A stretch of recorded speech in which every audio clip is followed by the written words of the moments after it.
Good evening, everyone. Good evening, those who are listening.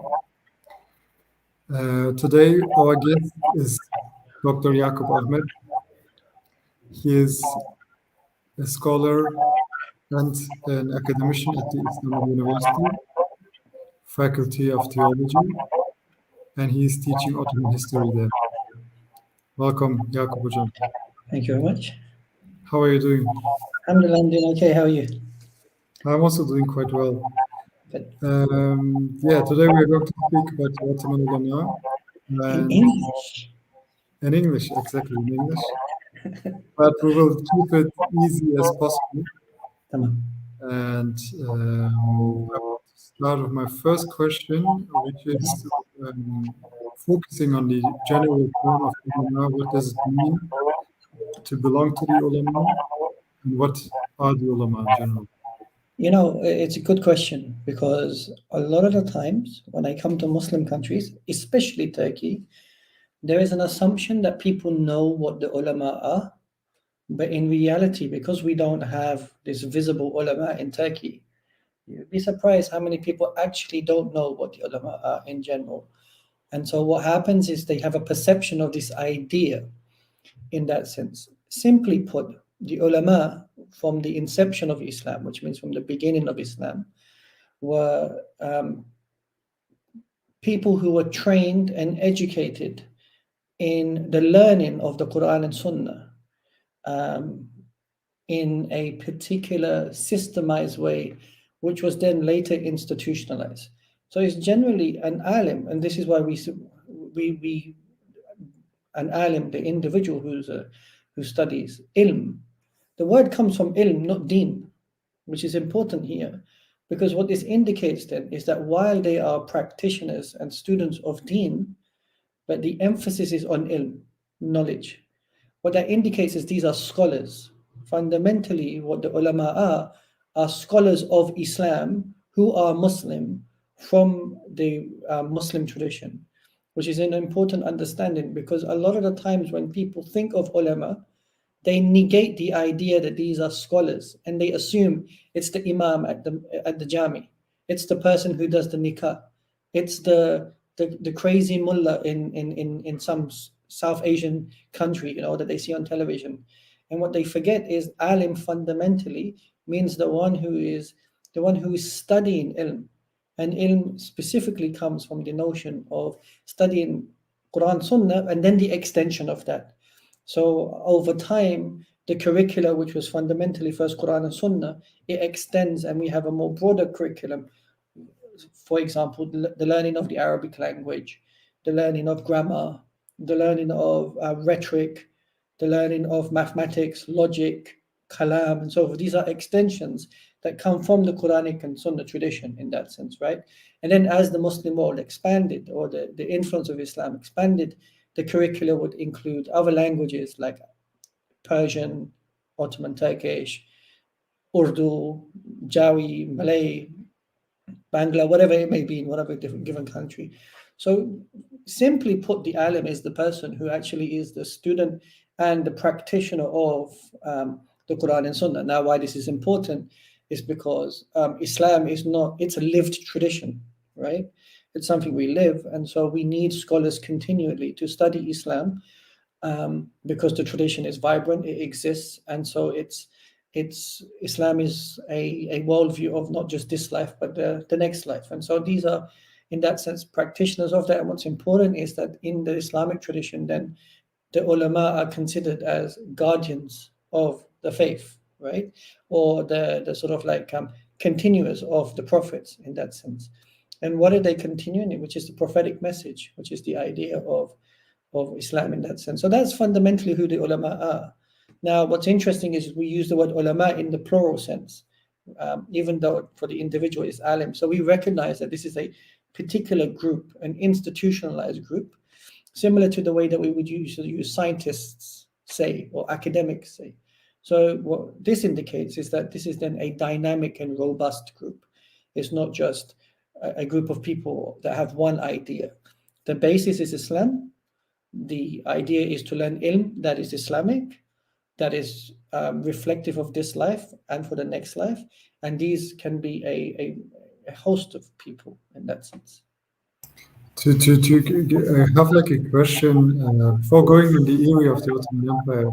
So why do you think today when we speak of ulama, as you said, the fundament is Islamic? That's right. And you said that it's not only what we know or what we call it is Islamic knowledge, like Mhm. fiqh, Sunnah, Hadith, and so on and so forth.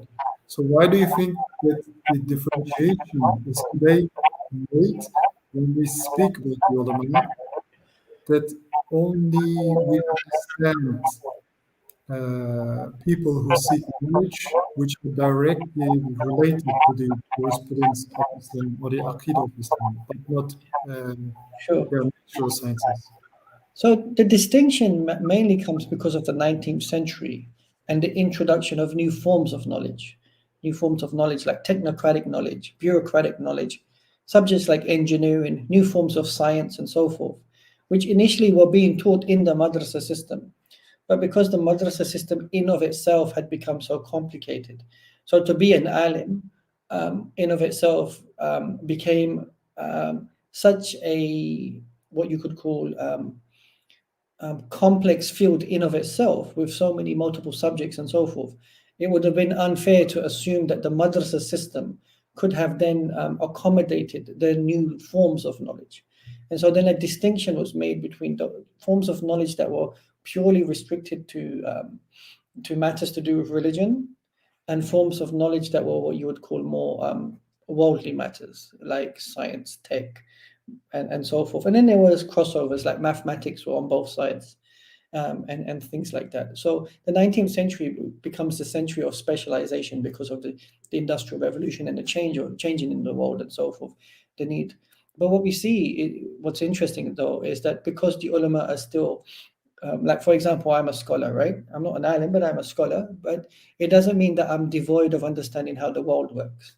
So you probably know that I have done journalistic activity. I've done other sorts of jobs. So while the foundation of ilm is helping me to place myself and talk about Islam and live as a good Muslim, at the same time, the other forms of knowledge I've learned, independent from the traditional learning, has allowed me to bring these two together. So there is an assumption and an incorrect assumption that most of the ulama didn't understand new forms of learning. But by the 19th century, because of the sophistication of the learning of ilm, and the complexity of the new form of knowledge, which was specialized learning, which was more positivist learning, then there was an attempt made to separate these as a way of making it easier. But what they did in the 19th century is they made the concession that even students who are studying outside of the madrasa system, there would be a basic Islamic curricula in that system of which the ulama will still be a part of. And even the students in the madrasa system would study some basics crossover, so like a multidisciplinary approach, that they would have basic understandings on that side. So this is off topic, but for example, a lot of people forget that Mehmed Akif was a vet, right? He was a veterinary, qualified as a veterinary practitioner because of farming backgrounds and so forth. But at the same time, Mehmed Akif was an alim who was given Jummah khutbahs at Hagia Sophia. So he's a unique case in that sense, and people forget because they often remember Akif as wearing the fez and writing poems, but actually he's unique, but he's one of the few.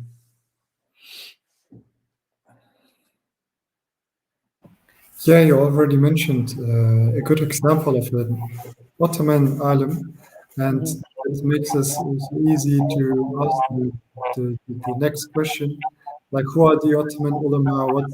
What made them unique? Considering that it's a long period, um, you can also focus on different periods of the Ottoman time, and mainly on the late Ottoman time. We will continue with that part.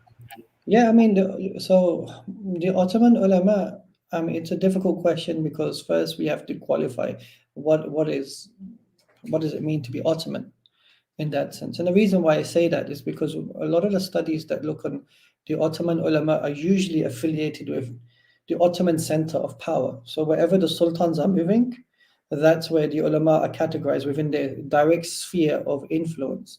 So the early Ottoman ulama, when we look at them, we're mainly looking at the ulama who were under the direct jurisdiction, which means the direct authority or influence at least over, so for example, Orhan Ghazi and then Murad Hudavandigar and then later Fatih, and Fatih's conquering of Istanbul becomes, or Constantinople, which becomes Istanbul, creates something very sophisticated. What's interesting is the ulama in general, they go beyond any space or place. So we have ulama in like Anadolu, but we would have ulama in India. We can have ulama in the United Kingdom. In that sense, the interesting thing about the ulama is they transcend, which means they go beyond the borders of the direct forms of authority. And the other interesting thing about the ulama is that they have a tradition that goes before the Ottomans in that sense. So the Ottomans, in some degree, then via the ulama attached to an Islamic tradition that comes before them, and they are attached to an Islamic tradition that goes beyond the borders of the Ottoman Devlet. Now, by the 19th century, we're talking about late Ottoman ulama, what we see is that fundamentally most studies in Turkish are based on the ulama who are part of the ilmiya system, which is the bureaucratic institutionalized system of creating ulama for mainly Anadolu and Rumeli in the Balkans in that sense, right? And so what's unique about the Ottoman ulama, firstly, is that as there is a development of education and a development of the madrasa system, the Ottoman ulama become bureaucratic, which is unique. Prior to that, the ulama prior to that are not as bureaucratic as the ulama are in the Ottoman context. And then what we see is that what's unique about the Ottoman case is that we have ulama who are members of political authority and power. So they are active participants with the Janissaries and the House of Osmans and the Ayyan and whoever else, and the Ghazi leaders, the military men and whoever else are involved in the maintenance of the devlet.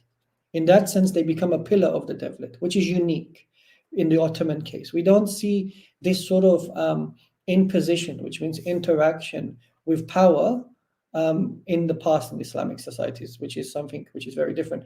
So the Ottoman ulama indicate a sort of like, what they indicate actually is that the ulama are part of the identity of the Ottoman devlet. And without it, this is one of the things which means that the Ottoman devlet doesn't exist. Now, what's interesting about the Ottoman case is we have three, I'm giving you loose examples, but we can have three possible examples of who we could call an alim from the Ottoman Empire. We can have somebody who comes from the centralized bureaucratic ilmiya system, okay, which is established in the Ottoman domains by Ottoman power and is a bureaucratized system in which an alim is formed and they work in some shape or form within the Ottoman devlet, right? Then we can have an alim that becomes an alim in the Arab provinces. And the ilmiya structure doesn't reach out to the Arab provinces. So the Arab provinces have some level of autonomy in terms of the ulama they created. A lot of the good ulama in the Arab provinces would study in Azhar in Egypt, right? And then they would become judges, scholars, and so forth. And then you have exceptional cases where certain people just studied in ulama families. So Sayyid Nursi is an example of this, in the sense that you in Mesopotamia, you'd have areas where ulama, people were studying ulum ad-din simply based by living with people and learning of people, because the institution in some way is the Hoja. The Hoja is still the institution in that sense. But what the Ottomans successfully did is they institutionalized a particular system. So we had these multiple systems of what it means to be an alim in the Ottoman context. But what a lot of Turkish academics have focused on is the ilmiya itself. So when we use the word ulama in Ottoman history regarding Turkish, what we're actually talking about is the ilmiya. We're not talking about all the ulama in, let's just say, Baghdad or Cairo or Damascus or so forth. We're basically looking at, and fundamentally what we're looking at is Istanbul more and more, and parts of Anadolu in that sense. So my question would be, adding to this one, had the ilmiya certain privileges? You mentioned for instance, that to be a judge, you had to have the education for it, which also Yeah. means that you are becoming part of the ulema. Mhm. Had they also further political privileges so they can influence, or how have they influenced Istanbul, especially those who belong to the Yemeni? Yeah, the interesting thing about this question is I don't think Muslims in general have appreciated how the conquest of Constantinople is a humongous shift in the Muslim mentality. And Muslims never in the past, prior to the conquest of Istanbul, have ever conquered a monumental Christian empire in this way. So once Istanbul becomes part of the Ottoman domains, there's a interesting shift in regards to the ulama's role in regards to political power. Not only that, the emergence of the Janissaries, which is very unique in the Ottoman context. The Janissaries are uniquely Ottoman in the way that they are constructed, and the ulama's relationship regarding the Janissaries also facilitates a unique relationship in them being close to power. So the Sheikh al-Islam, we talk about Sheikh al-Islams in the Seljuk period and sometimes in the Abbasids. But what the Sheikh al-Islam means in the Seljuk period is something totally different than the Sheikh al-Islam in the Ottomans. The Ottomans have to some degree institutionalized a state mufti. Like, for example, in the Ottoman case, the Hal Fatwa, which is a fatwa to remove the Sultan, is a very unique Ottoman construct, which is that the Sheikh al-Islam writes a fatwa to say that this Sultan can be removed from authority and replaced by somebody else in that sense. So what you see is that I think the dynamics of how palace culture and the emergence of the Janissaries and Istanbul as a center and maintaining authority in Istanbul then creates a particular reality which facilitates for the ulama to be close to power because it needs to regulate the various forms of power. And what I mean by that is that, you see Ottoman texts in the past of the questioning of the level of piety and Islam in the Janissaries and in the House of Osman itself. So now you have an institution that needs to regulate that, but prior to that, in the Arab provinces, during the Abbasids or so forth, it was a very different dynamic in that sense. So it seems like the ulama then became like mediators between power and society, the various forms of power, and then all of these regarding Islam. So that became important in that sense. And I think this is what gave them that political agency. Okay, I see. There's an echo problem someone has written. If you want, if I ask a question, I can mute your jam and then I will unmute you again. Okay. So the next question will be, who have been the most influential scholars in late Ottoman era? So you mentioned the mechanisms, the dynamics, also the systematic relations between the political elite, the administration, and the scholars. So like not only like who have been the most influential, but also why they have been influential. So once again, it goes back to my point regarding who we consider part of the Ottoman ulama. So in the 19th century, we see like Ibn Abidin, for example, the great Hanafi jurist from Damascus, very influential regarding fiqh in the Hanafi discourse. Not only is he influential regarding fiqh in Syria, what we call Bilad al-Sham, but also Istanbul. And his son is part of the drafting committee for the Majelle and the first Ottoman constitution. Not only that, but he's very influential in other parts of the Muslim world. So here you can see someone like Ibn Abidin in terms of fiqh is exceptionally influential in that sense. And then you'll have obviously the regular names like Mustafa Sabri Effendi, Al-Malal Hamdi Azad, Musa Kazim Effendi, who come in the latter period during the late Hamidian period. You have Jamaluddin Effendi and so forth. It all comes down to what we mean by influence. If we're talking about influence regarding the creation of fiqh and hadith and Quran, then this is more systematic. But if we're talking about political influence and that sort of influence, or what we would call ideological influence, because Ismail Kara, he makes the argument that we start to see in the 19th century the emergence of what we could call Islamism, quote unquote, right? And this is where what you could call Islamic activism is starting to become prominent. And this is where many ulama become influential, in the sense that after the fall of the Ottomans, their activism and their works and their ideas regarding Islam in the political context continue, and they sort of influence the emergence of Muslim political movements. So in that sense, they were exceptionally influential. So a lot of people don't realize, for example, that when Mustafa Sabri goes to Egypt, he's not only he's influential in multiple movements and organizations that emerged in the 1950s, because many of those founders of those organizations were students in Egypt at the time. So we talk about, for example, Hassan al-Banna, but we forget that al-Banna was in direct conversation with Sabri in Egypt, for example, right? Now, the difficult thing is how can we prove Sabri's influence on Banna? It's hard, we can't in that sense. But what we can speculate is that some of the things that people like Banna was saying, or the Ikhwan was saying, or other movements that emerged from those regions was saying, was not that different than what Sabri had been saying prior. So there seems to be an intellectual continuation. The break is in, I would say, 50s, 60s, I would say 70s and 80s.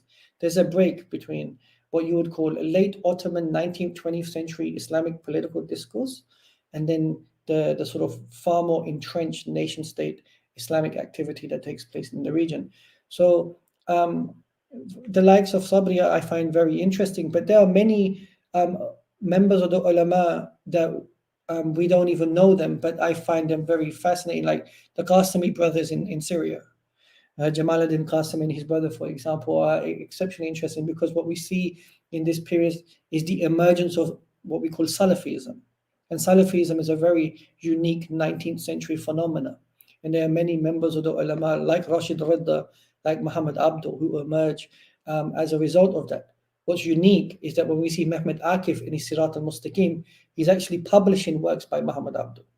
So it's intriguing in the sense that on the one hand, they're aware of the concerns they have regarding this new reformist Salafist movement, but at the same time, they're reading their works, and vice versa. The opposite is also happening. When you read works by, I was reading a book on the political thought of Muhammad Iqbal, and Iqbal had been reading Sayyid Halim Pasha. He was aware of Sayyid Halim Pasha's thought. So what's intriguing here is that it's not, I would say it's not which ulama are influential. I think in the 19th century in Istanbul, more specifically, there is a corpus of multiple intellectuals who are ulama and non-ulama, who are thinking from a particular vision of Islam, which leave an imprint in many parts of the Muslim world. But because of the collapse of the Ottomans, Istanbul becomes invisible to our consciousness. And we forget that at one point, Istanbul was the center of the Muslim world, right? And we forget that. So there are many ulama I could mention, but what I've noticed in the 19th century, the late period in particular, it's not any particular given individual. It's actually you can see there is a particular culture, which is interesting for me. And the reason why I mention this is because as historians, we can be lazy. We can often only write about the ulama who had written something, because we only get access. Power has the ability to write, and certain ulama wrote things, and so we have access to their works. So we assume that these are the most influential people. But in Islam, and this is one of the things that I keep promoting, is that in Islam, and we see this in the Ottoman period, which is different from the Western tradition, both oral tradition, which is the spoken tradition, and written tradition were being developed side by side. In the Western context, oral tradition is sometimes bypassed for the importance of written tradition. This doesn't happen in the Islamic sense. The reason why this becomes important is because literacy then is not that important in Muslim societies in terms of reading and writing. What's important is the ability for people to comprehend ideas. It was a society that listened a lot. The reason why that's important is because there would have been many ulama who would have given Jummah khutbahs on Fridays who would have been very influential, but because nothing was written, we really don't know what their influence was on society at the time, because we are dependent on these written sources. This is where people like Akif and Sabri and Al-Malal Hamdiyazar become significant, because they wrote and we have access to their ideas. But from time to time, when I read their works, they mention their Hodjas. They mention like people that they met, which are interesting, because what's also fascinating for me, there's many religious scholars who wanted to be invisible. They didn't want to be visible. They were happy, just like, look, I don't want to be famous. I want to be in the background and so forth. So for me, what I find more fascinating is, rather than looking at the individuals themselves, is how the Ottoman ilmiya structure and the ulama sort of like world was collectively, as a paradigm, as a framework, facilitated a particular thinking of Islam, which is far more interesting in that sense. I think this is also very interesting what you mentioned, that today the established narratives, it says that Islamism, or the thought of Islamic activism, started in the 1920s or 1930s with Hassan al-Banna, or back then India with Maududi. So this brings us also to the question, which is the next question. Like which role or I can also read that, can you explain us the role the Ottoman ulama played in the modernization of the Ottoman state? Because the modernization part is often related to a part of westernization and secularization, and in that sense it is quite essential which role the ulama in that part played. So this is an interesting question, and a lot of people are finding it challenging to answer that, because we have a very Eurocentric internalization of the notion of modernity. And one of the reasons why that's happened is because I've said before that Ottoman history has become a sort of like a Western enterprise.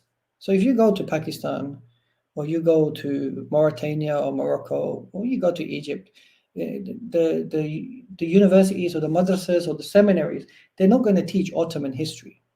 Generally, the curricula is life of the Prophet Rasul Sallam, Khulafa Rashidun, Umayyad, Abbasid. That's it, end. Right? So, but what we see in Western universities is there is an enterprise of the teaching of Ottoman studies, which is interesting. The best universities in the United States of America all have Ottoman studies departments, and they're large, robust Ottoman studies departments. The question is why? Why is there such an interest? Now, I don't have a problem with it, but the point I'm making then is that when we talk of modernity within the Ottoman context, there is a lot of baggage regarding Orientalism and Eurocentrism, in which we look at modernity purely from the sort of like a European or Western gaze. Okay, the problem with that is that we should ask the question, and some historians are asking the question: is there such thing as Ottoman modernity, a unique Ottoman experience of Ottoman modernity, which is the Ottomans' ability to negotiate and see what they want and what they don't want, what they can have, what they can't have.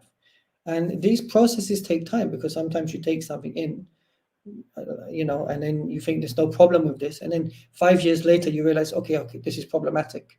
And the Ottomans were going through this sort of process in the 19th and 20th century. So, I was reading the works by Armando Salvatore, who's making the argument that is it possible to ask the question of a not Islam and modernity, but Islamic modernity, meaning not modernity in the sense of modernism, but that Islam in of itself has the capacity to modernize societies in the image of Islam, if you know what I'm saying. So it can be different from Europe in that sense. Is that a question worth asking? And it's an interesting question for me, in the sense that can we make people improve and reform and change under the framework of Islam? I think what the Ottoman ulama are doing, by and large, is they recognize that the world is changing because of the Industrial Revolution, from capitalism, and so forth. And so the Ottoman Devlet has become more centralized, more bureaucratic, more technocratic. And so they're thinking, how can we, on the one hand, negotiate this with Islam, and on the other hand, try to find a way of negotiating the Reformation in a way that's accustomed to the world around us. in many ways, when we look at the Ottoman modernization effort, yes, there are many aspects that replicate and look very European, but in many ways, the Ottomans still were resisting European encroachment. And they were the only Muslim state. They were the only Muslim empire in Europe. They were European, okay? And at the same time, they were the only Muslim state that were independent from colonialism. And so it took World War One to destroy them. So what's interesting is if you look at Japan, you have the Meiji dynasty, the Japanese empire, and it becomes a Japanese nation state. Great Britain, the British Empire, becomes a British nation state, right? You see China becomes, but the Ottomans don't become a nation state. The Ottomans are destroyed. So you can see that while there is a form of modernity which is replicating certain European forms, and that's normal, there are many modes of resistance. And I think this is where I feel like some Ottoman historians have missed the point, because they've become so obsessed with the failure of the Ottomans, that they look into the mistakes that the Ottomans made and say, look, this will replicate in the Europeans, but they don't see the forms of resistance. They don't see the forms of rejection. They don't see the forms which are indigenous in that sense. And that's because my personal opinion is a lot of the writing of Ottoman history is not a reflection of the past. It's a reflection of how we feel today, in that sense. And as Muslims, we're in a tight squeeze. And so we want to go back into the past and say they failed us. It was because of them we're in this situation. But so I give an example. People keep asking me the question of Ottoman decline. And I really am not interested in that question. The question that I find more interesting is, how did the Ottomans survive for 600 years? It's a more interesting question for me, you know. So it all comes down to, I feel like, yes, the Ottomans made many mistakes, don't get me wrong, in the modernization process. But what I'm saying is, as the world is shifting and moving, the Ottomans also are recognizing that they have to make these adjustments. And they've always made those adjustments. They made the adjustments in the past. I mean, people could argue that the early Ottomans were Byzantine. And then once the Ottomans conquer Istanbul, they become similar to the Christians. And all the mosques in Istanbul look like Hagia Sophia. Of course, they look like Hagia Sophia. I mean, this is one of the things people, when I take them to Yildiz Jami, they say, oh, Hojam, this looks like a church. Yeah, of course it looks like a church. Go to Suleymaniye, it's Hagia Sophia. And that's the model. What was Hagia Sophia? It was a church. But you forget that. The imagination forgets that, because they'll say, oh, Hojam, you know, Yildiz Jami was built by an Armenian. Say, like Fatih Jami was built by a Greek. But they forget that. So the point is that there's something in the imagination of the 19th century which is emphasizing on a failure. And it's an emphasis on modernity being European and Western centric. That comes from the Europeans. The Europeans have an imagination of what it means to be modern. And what it means to be modern is in a very European context. So, for example, English is perceived as a modern language. Arabic is not. Ottoman was not. But who makes this argument? This is why the Turkish alphabet, it's not a Turkish alphabet, it's a Latin alphabet, because that was perceived as being modern. But the Ottomans were not trying to turn their alphabet into Latin.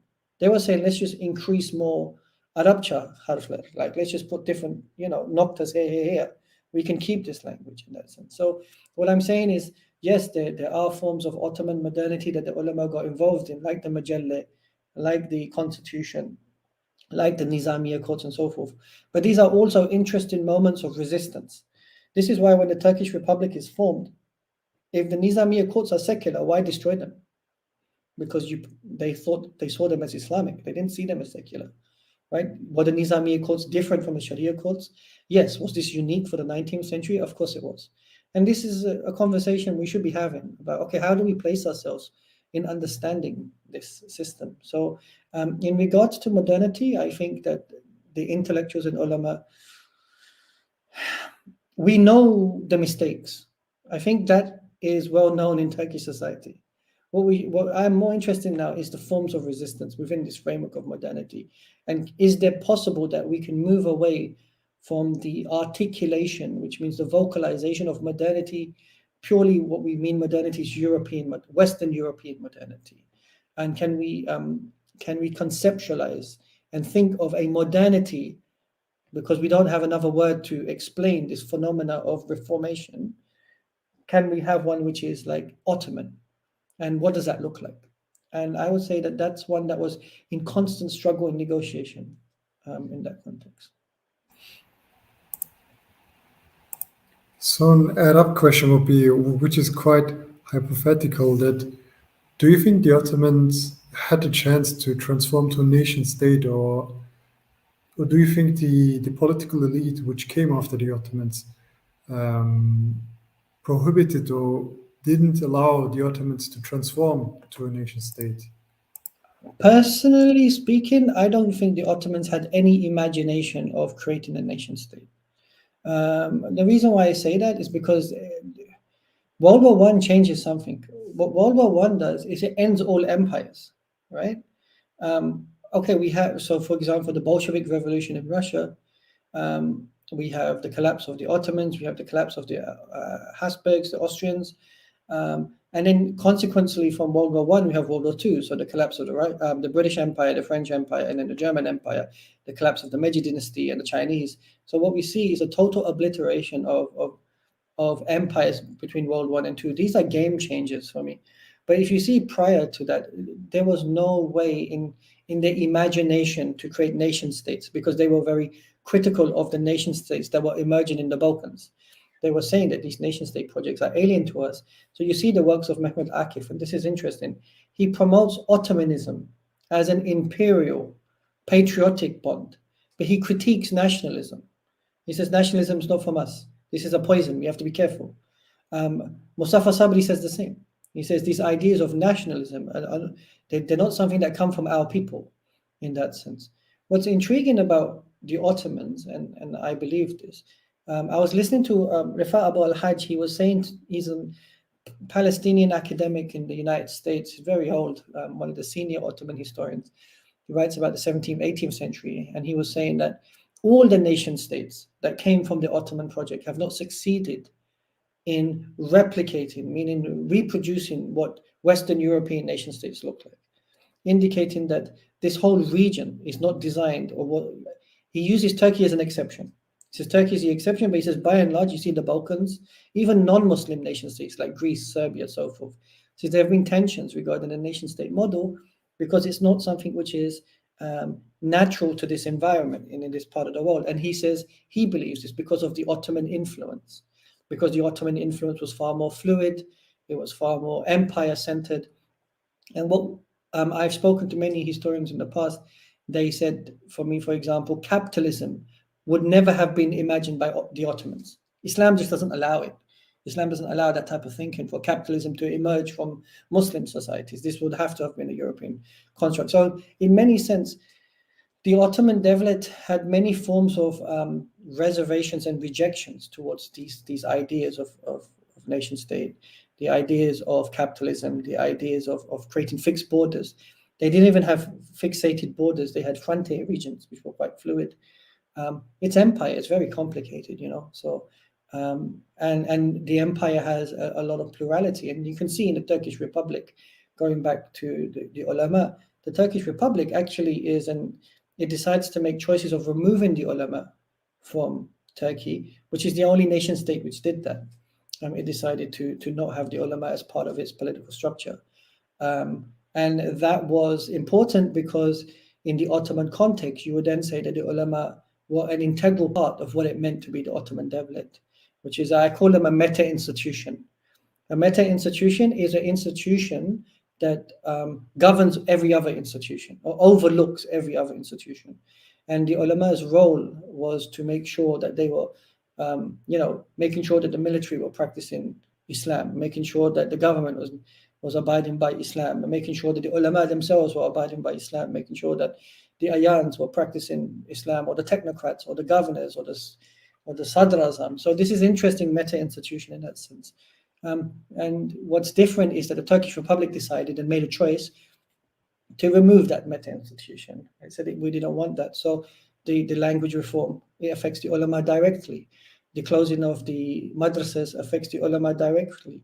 Closing of the Nizamiya courts, the Sharia courts, the removal of Arabic, the removal of the fez and the tekke, the closure of the zawiyas and tekke, and all these things. Every single thing you see in terms of creating a republic what it actually was doing was removing any remnant of the ulama's visibility in any aspect of the Turkish machinery, which the other Arab nation states didn't do. They left the ulama, but the ulama marginalized themselves. But that's because in Istanbul, the ulama, as we mentioned, were heavily part of this modernization process. So it sounds strange then to assume that the ulama facilitated a modernization which facilitated their own removal. How does that, how do you conceive that? How could they not see that they were creating something for them to be so aggressively removed out of the system? So I don't think that's the direction they were going in. So it makes the case then that if World War I hadn't happened, we probably still would have had the notion of empire in the region, in that sense. And even after World War I, there is a belief by some Muslims that the British and the French can't sustain the Arab provinces, but by then it's too late. So my question then would be, do you think that losing this meta institution today, like we have now almost 100-year Turkish Republic, or we can say more than a 100-year Turkish Republic experience, and you're also someone who lives since almost a decade in Turkey, and you teach Ottoman history. So do you think this meta institution could be replaced by any other institution, like Diyanet was found directly after the caliphate was removed, or do you think this removal of the ilmiya created certain problems inside Turkish society we still have today? As a Muslim who's traveled around the Muslim world, I think it's to the detriment of the society to lose an institution like that. And that's because for many people, they have now internalized the idea of these ulama who were backwards, who didn't have a brain in their head and so forth. And so they construct this idea that we don't want this. And to some degree, what I felt is that the basics of Islam can be lost in a given society, because the ulama don't just have a authority regarding power. They were educated in society, they were visible in society, and there was they were accessible. There's an accessibility to them. And so, because I give you an example, in my house I have like Islamic calligraphy in my house, right? And for me, it continuously reminds me of Allah's presence. So when I come in the house, I'm careful. I'm saying, okay, look, Allah's name is written here, and so forth. Now, that sort of visuality is necessary. In Istanbul, the mosques, for example, a particular form of visual reminder of Islam. The muazzin for the azan is a particular reminder. And even seeing people walking down the street who look Islamically dressed in any particular way, it creates a particular connection and a reminder. To totally remove that in all the institutions of the state apparatus, what it does is it takes a huge part of Islam's ethical and moral component in regulating state and society in this way, because you don't have the people who have a particular consciousness. Now, the ulama have been replaced by academics or the Diyanet and so forth, but it's still a very reduced role in comparison to what the ilmiya was in the Ottoman context.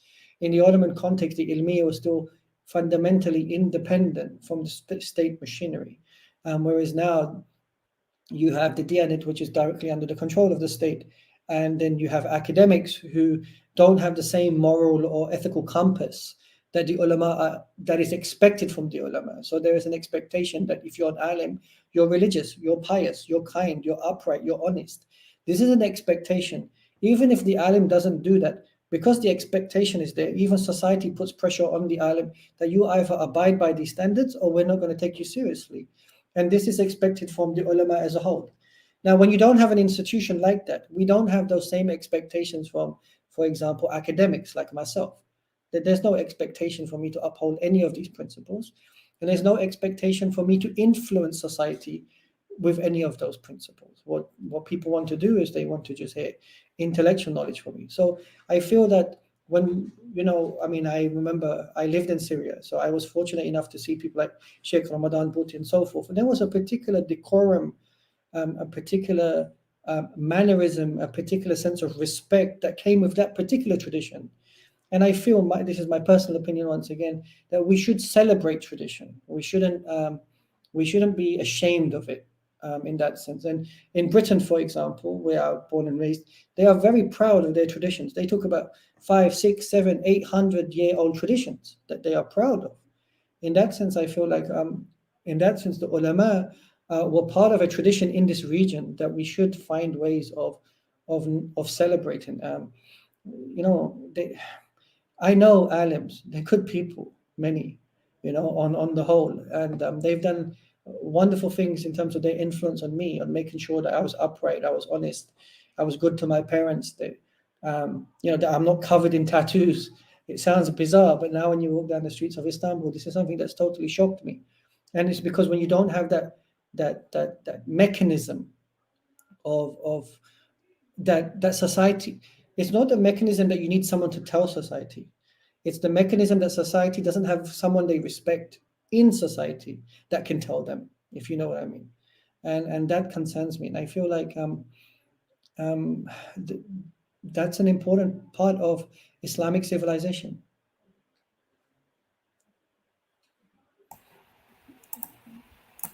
Yes, we have a question from Semih Suud. He's asking an interesting question. Can we find similarities between Western scholars of resistance against modernity and Ottomans? And is this have any meaning for today?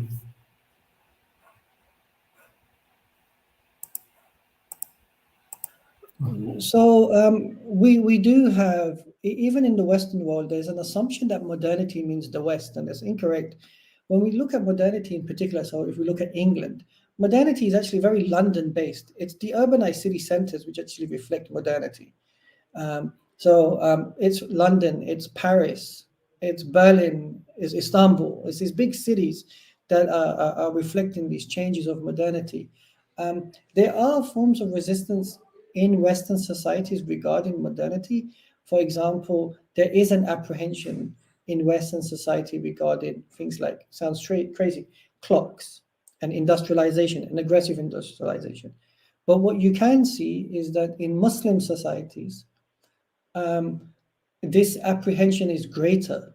So if we look at the thinkers of the Enlightenment, on the one hand, these are Enlightenment thinkers who are very intellectual, but on the other hand, they say very little about colonialism or slavery. There seems to be some level of tolerance towards this sort of behavior. They know, they're well aware of what's going on. And this is what we call the darker side of modernity, right? The darker side of modernity is this consumption culture, is this the use of slaves, the aggression, the aggressive violence, the forms of colonialism and so forth. So, for example, the Ottomans, they were neither colonized nor were they colonizers, which is very unique because Islam wouldn't allow that type of interaction. Yes, they expanded their borders and so forth. It's a different tradition, but that type of aggression from colonialism, it doesn't exist. When we see slavery in Islam, it's a very different culture. For example, you could be a slave and become Sadr. You can be a slave and become the head of the Janissaries. You can be a slave. The Padishah's mother would be a slave. So it's very interesting in the Ottoman context, for example, that slavery was an opportunity in a strange way of being able to make it to the top. And that's very different than the transatlantic slave trade, which was exceptionally brutal and violent and would never allow Black people any form of parity.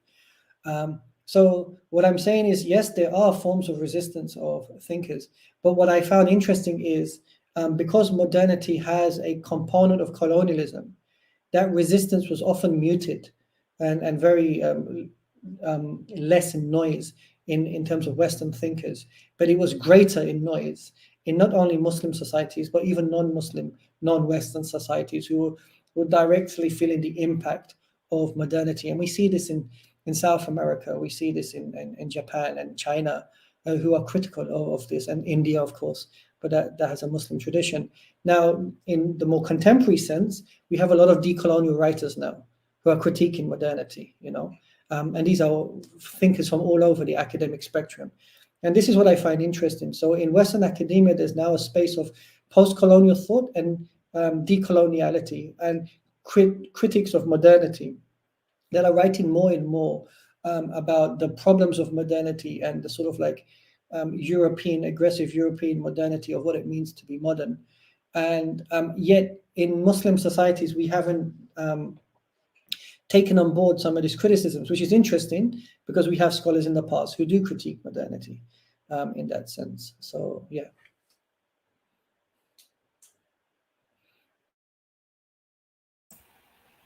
Okay, we are coming to the final question, which kind of education the late Ottoman scholars have received?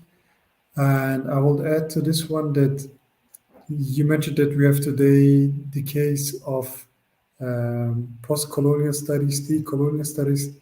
Do you think there's a possibility to connect the postmodern way of science with the critique which has been done to modernity, and also the struggle to find an alternative way to still modernize, but also to be Islamic on the other hand? Do you think there's a possibility to link these both areas? The honest answer to that question is I don't know. What I can say is that I mean, I read more and more of these works, and I think there is a lot of merit in some of the criticisms.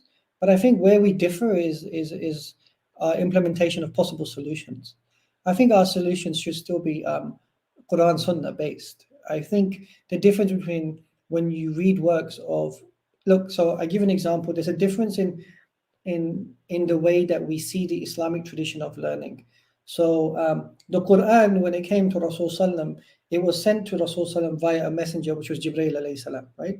So Rasul Sallam is taught Quran. So one of the key components of Quran, which sort of like puts in motion the pedagogy of Islamic learning, is that when we write knowledge in Islam, books are written to be taught.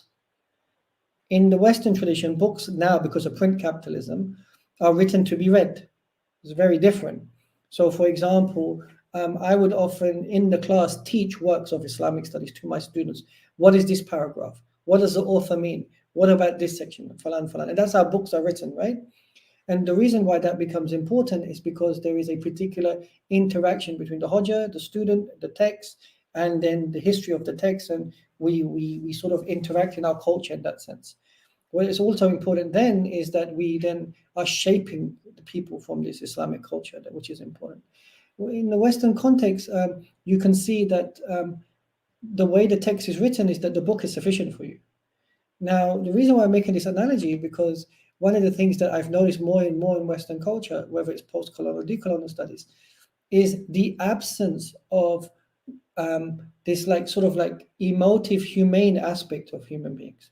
Everything is, people always say to me when they want to learn Ottoman history, for example, Hojam, what books can we read?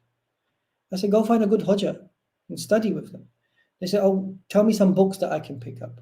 So what I'm saying is there's something in these studies which is still disconnected, whereas our tradition is very different. Our tradition still attaches us to Allah. Our tradition attaches us to the notion of Tawheed. Our tradition, so for example, the idea of what it means to be human, we have a very different understanding of what it means to be human. For us, the idea of being human means there's a Khalik and your Khalq. There's a creator and you're created. If you reject the idea that there's an Allah, you've rejected the aspect of your own humanity, right? And then you have a soul. If you reject the notion that there's no such thing as a soul, you've once again rejected your notion of what it means to be human. There's nafs, there's blah, blah, blah. Now, the point I'm making is what I've noticed in all of these works is the negation of Allah, the negation of the Akhirah, the negation that the Quran is the truth, the negation of the importance of Rasul Sallam, the importance of Islam as being like something that's come to help humanity. When you negate all of that, then you can have interesting ideas of criticism, but the solutions are totally different. And so for me, like while I have no problems whatsoever of Muslims engaging in that thought, fundamentally, for the Muslim, the importance is that they are in this dunya to please Allah and to be as good as they can for the akhirah. That is necessary for them to understand that the reason why we die is there's a purpose after this. If we cannot understand that, then we have a situation. And Allah doesn't exist in the learning of anything. So people sometimes ask me the question like, Hojam, it must be difficult studying in Western academia where you can't talk about Islam. I said, you can't talk about Islam in anything. If you wanted to be a medical doctor, if you were a medical doctor and you said Bismillah ar-Rahman ar-Rahim, the rest of the doctors will look at you and say, what the hell are you doing? You crazy? Like, so what I'm saying is Islam is taken out of every component of learning. The whole framework of learning in the West has become so secular that it doesn't give the Muslim a chance to emotionally be able to identify with this. And this for me is problematic. So while I say that these books are important and I read them, I have to stress that your own tradition is important. When I saw a girl with a headscarf with a tattoo on her fingers, and I said, "Can I ask you a question?" "Yes, why do you have tattoos?" And she goes, "It looks amazing, right?" I said, "Okay, but why did you get it done? Do you know the Islamic rulings on this?" She goes, "No." I said, "How come? Why do you not know? Why did it not cross your mind before doing this? That what does Allah think?" And it's because you're not Allah-centered. You recognize you're Muslim, but you're not Allah-centered, which is that every decision you make, you say, well, okay, well, what is Allah's thinking behind this? Because Allah wants the best for you. And that might sound strange for many people, but for me, this is why the tradition is important. It grounds us down to a particular form of humility that I think is necessary. Like when you keep trying to be pleased by people, it leads to either narcissism or it leads to a form of real agitation. But when you're trying to get the pleasure of Allah, it leads to humility. You've got your head down, you're moving. This is why the culture of that tradition is important. This is why I tell students, no problem, you want to learn whatever books you want to learn, but still meet good people who can remind you of Islam. That's why, once again, going back to the beginning, the ulema become important. The access to these type of people who have been trained in a particular pedagogy, which its sole purpose is to continuously remind you in this dunya that you're here temporarily, that you're not here forever, and that there are people who are specifically trained to do this. I think this is necessary in any society, especially Muslim societies. And when Muslim societies don't have that, then we are leaving it to society themselves, or we're leaving it to the politics to do it for us. And when that fails, or if that's unable to do it, then we're in trouble. Then it becomes tough. This is why this meta institution was so necessary. It's not just about books, bro. It's about, our tradition is different. It's about the human interaction. It's the physical meeting of peoples that becomes necessary. It's not about learning Islam by books, but it's about learning Islam by people who live it. And not the only Islam, like the whole tradition.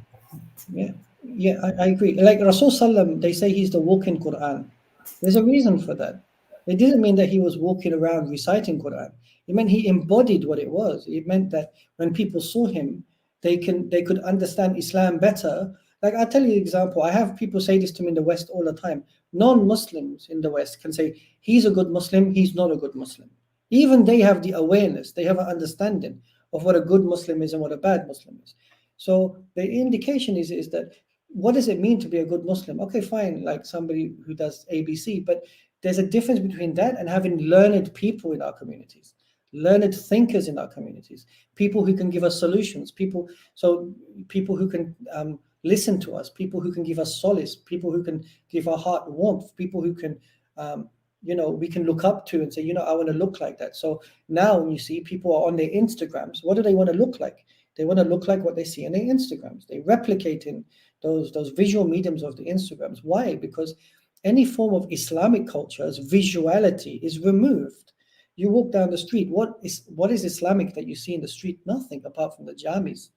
So when people's physical presence, or the only physical presence is you go to Charshamba in Fateh, right? Or you go to Ayub Sultan in the but if that physical presence is missing, and this is why the visuality needs to exist in all forms in that sense, and this is important. I feel like, so it's to create that connection, that human connection in our tradition.